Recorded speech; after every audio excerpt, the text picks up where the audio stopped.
Assalamualaikum warahmatullahi wabarakatuh. Sahabat-sahabatku sekalian, kita masuk ke pertemuan yang ke-27. Kita membaca buku Memberi Setangkai Perubahan. Di halaman 165 kita akan mulai pembacaan hari ini. Kita mulai learning on leading yang dilakukan seseorang akan memberinya peluang untuk sukses dalam mengarahkan seseorang memenangkan suatu kontestasi atau kompetisi menjadi lebih baik dari yang sebelumnya dan mampu mengendalikan situasi atau kondisi yang dialaminya. Allah Subhanahu wa Ta'ala berfirman, dan kebanyakan mereka hanyalah mengikuti persangkaan saja. Sesungguhnya persangkaan itu tidak dapat mengalahkan kebenaran sedikit pun. Sesungguhnya Allah Maha mengetahui segala sesuatu yang mereka perbuat. Jadi firman Allah ini dalam Quran surat 10 ayat 36 mengingatkan tentang pentingnya seorang muslim untuk bersungguh-sungguh memperhatikan data dalam rangka ketika ia melakukan learning on leading ya.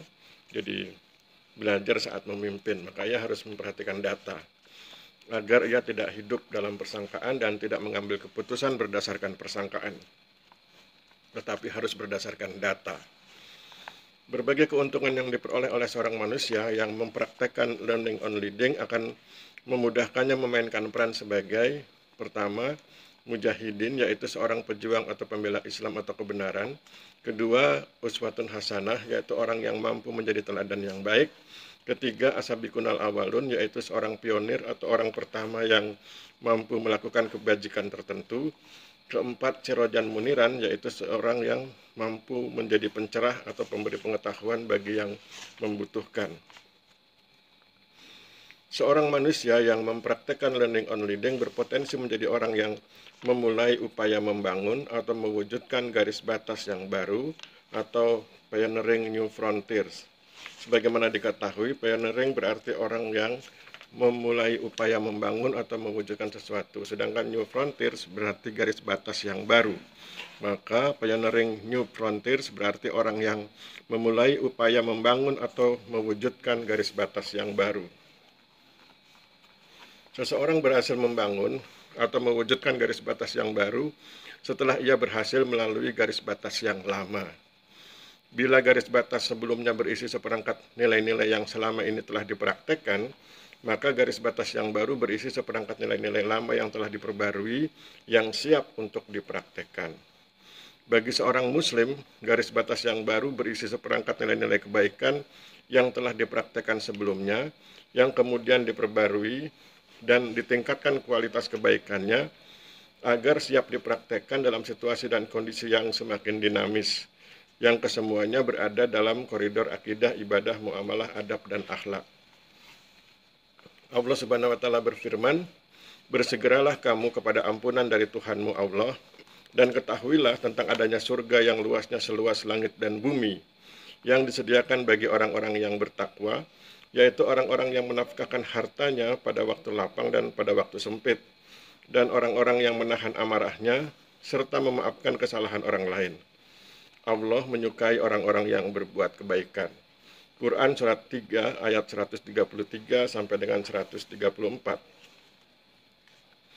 Firman Allah Subhanahu wa Ta'ala ini merupakan acuan bagi seorang muslim yang ingin melakukan pioneering new frontiers.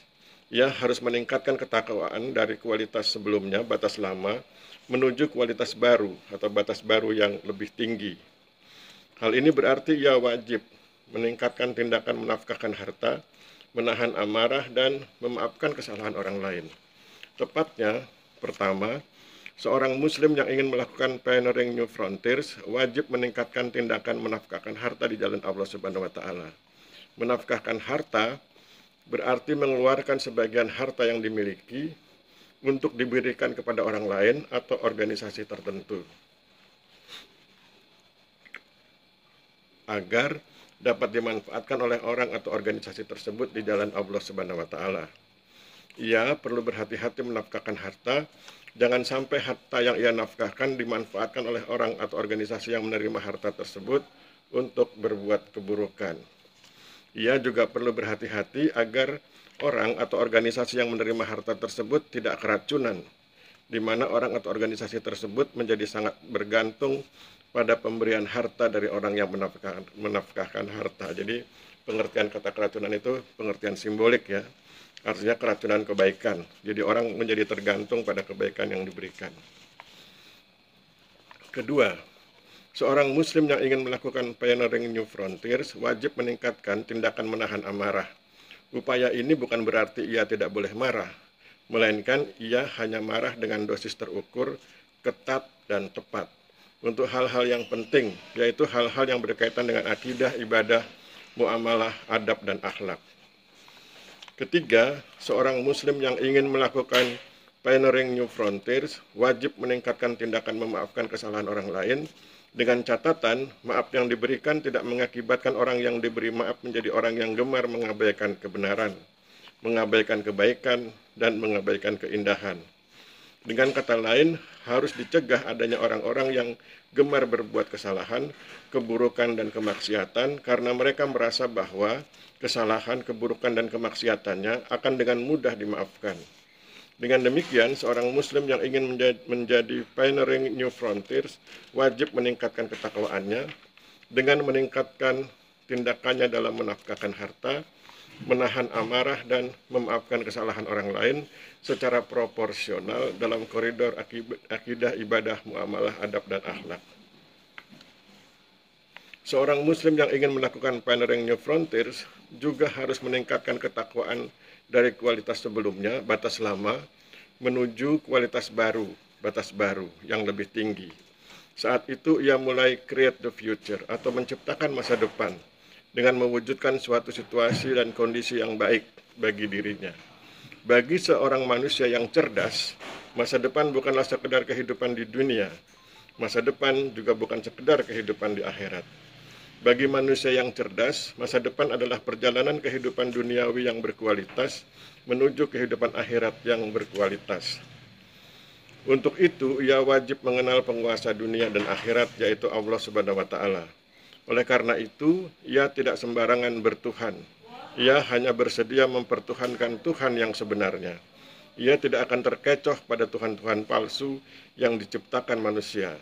Ia tidak tergiur pada Tuhan-Tuhan yang dipromosikan Barat dan Timur, meskipun dengan iming-iming kekayaan dan kesejahteraan versi Barat dan Timur. Baginya, Allah Subhanahu wa Ta'ala adalah Tuhan semesta alam, alam semesta dan alam akhirat. Sehingga ia faham bahwa Tuhan adalah zat yang tidak dapat disetarakan dengan sesuatu apapun di alam semesta ini, termasuk tidak dapat disetarakan dengan manusia, apalagi menganggapnya sebagai manusia atau mempertuhankan manusia. Ketika manusia mempertuhankan manusia, maka sesungguhnya ia sedang membawa dirinya pada tradisi kebodohan di masa lalu. Sebagaimana tradisi masyarakat Mesir di masa Fir'aun saat bangsa Mesir mempertuhankan manusia, yaitu Fir'aun. Anak gaul bilang, hari gini masih mempertuhankan manusia? Enggak lah ya, karena itu kebodohan yang nyata atau kebodohan yang terang benderang. Bagi seorang manusia yang cerdas, Tuhan adalah zat yang esa. Tuhan adalah zat di mana segala sesuatu bergantung padanya. Tuhan adalah zat yang tidak dapat disetarakan dengan sesuatu apapun di alam semesta ini. Hal ini pula lah yang diajarkan Allah Subhanahu wa Ta'ala dalam Al-Quran surat ke-112 ketika Allah Subhanahu wa Ta'ala berfirman, katakanlah, dialah Allah yang esa. Allah adalah Tuhan di mana segala sesuatu bergantung padanya. Dia tidak beranak dan tidak pula diperanakkan, dan tidak ada sesuatu pun yang setara dengannya. Quran surat 112 ayat 1-4. Oleh karena itu, seorang manusia yang ingin create the future berupaya agar Allah Subhanahu wa Ta'ala meridhoinya. Sebagaimana Allah Subhanahu wa Ta'ala berfirman, wahai jiwa yang tenang, kembalilah kepada Tuhanmu dengan hati yang ridho dan diridhoinya. Maka masuklah ke dalam jamaah hamba-hambaku dan masuklah dalam surgaku. Quran surat 89 ayat 27-30. Berdasarkan firman Allah Subhanahu wa Ta'ala dalam Quran surat 89 ayat 27-30, maka seorang manusia yang cerdas akan melakukan dua hal, yaitu pertama, beribadah kepada Allah Subhanahu wa Ta'ala. Dasarnya firman Allah Subhanahu wa Ta'ala, dan aku tidak ciptakan jin dan manusia melainkan agar mereka beribadah kepadaku. Quran surat 51 ayat 56.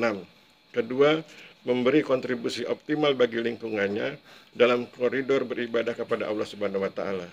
Dasarnya firman Allah Subhanahu wa taala. Dan kami tiada mengutusmu melainkan sebagai rahmatan lil alamin. Quran surat 21 ayat 107. Kalau ini yang dijalankan dalam kehidupan sehari-hari, maka inilah manusia yang cerdas dan inilah manusia yang create the future. Saya pikir demikian sahabat-sahabat sekalian, kita akhiri pertemuan ke-27. Kita sudah sampai di halaman 170, besok kita lanjutkan ke pertemuan ke-28, dan besok kita akan mulai dari halaman 170. Demikian yang bisa disampaikan, mohon maaf bila terjadi kesalahan. Wabillahi taufik wal hidayah. Wassalamualaikum warahmatullahi wabarakatuh.